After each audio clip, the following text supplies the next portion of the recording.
Bonjour, bienvenue sur Nounia Channel, c'est Maouli. Aujourd'hui, je vais vous raconter comment on peut se servir des réflexes acquis Étudié par Pavlov pour faire la guerre.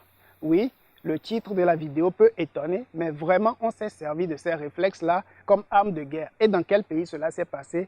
Eh bien, en URSS pendant la Seconde Guerre mondiale. Venez, nous allons plonger un peu dans cette mystérieuse histoire, car c'est cool à savoir. Mais avant cela, je vous donne le temps de vous abonner à la chaîne et d'activer la petite cloche de notification pour ne rien rater de nos prochaines vidéos. Allez, c'est parti!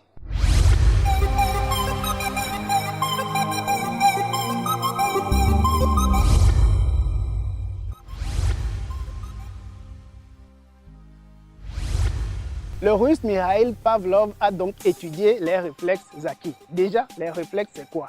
Les réflexes, c'est normalement des mécanismes de défense. Par exemple, lorsque vous êtes assis, vous êtes en train de faire la cuisine et que votre orteil touche par mégarde le fourneau brûlant, vous retirez très rapidement votre jambe. Vous n'avez même pas besoin de réfléchir pour faire cela. Ou bien quand quelqu'un approche trop brusquement son doigt de votre œil se ferme sans que vous ayez besoin de réfléchir. Ça, ce sont des réflexes, mais des réflexes innés, des réflexes avec lesquels nous naissons. Maintenant, il y a aussi les réflexes acquis que nous acquérons par la pratique, par l'habituation. Pavlov a fait des expériences très célèbres sur les chiens qu'il a habitués à un stimulus sonore et quand il fait écouter ce stimulus à ses chiens croient que c'est leur repas qui est prêt. Et donc, il salive abondamment. Voilà, nous connaissons bien l'expérience de Pavlov. Comment est-ce que ces expériences ont été maintenant appliquées pour faire la guerre? Nous sommes pendant la Seconde Guerre mondiale en URSS. L'Allemagne de Hitler envahit donc l'URSS avec plus de 3 millions de soldats. C'est la fameuse opération Barbarossa de juin 1941.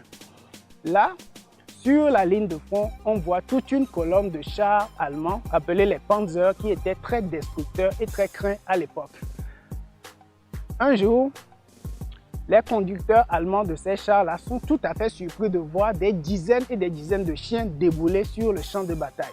Ils se demandent mais comment se fait-il que ces soviétiques veuillent faire la guerre, faire affronter des chars par des chiens? Ce qu'ils ne soupçonnaient pas, c'est que ces chiens ne sont pas arrivés les mains vides, ou plutôt le dos vide. Ces chiens ont été entraînés pendant longtemps.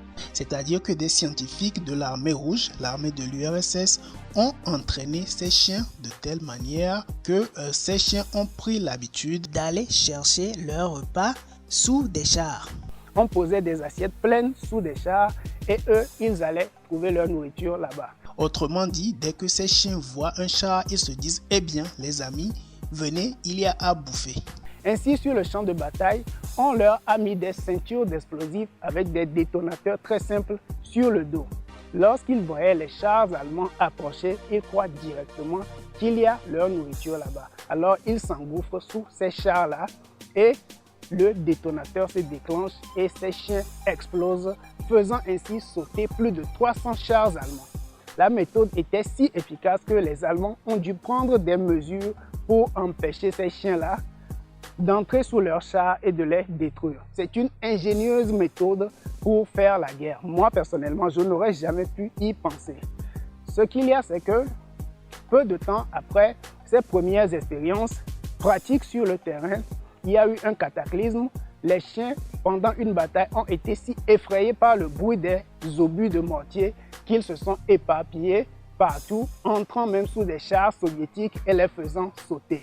Là, on a trouvé que la méthode était efficace, d'accord, mais efficace seulement jusqu'à un certain point. Alors, on a retiré ces chiens-là des champs de bataille. Et il paraît que cette méthode d'entraînement des chiens de guerre a été conservée dans l'URSS jusqu'au milieu des années 1990, avant que le programme des chiens-bombes ou chiens anti-chars ne soit abandonné. Voilà un peu ce dont est capable l'esprit humain. Changer chaque découverte scientifique en arme de guerre. Très ingénieuse idée, n'est-ce pas? J'espère que cette vidéo vous aura plu. N'oubliez pas de nous donner des likes, de laisser vos avis en commentaire et de vous abonner à la chaîne. Quant à moi, je vous retrouve très bientôt. À la prochaine.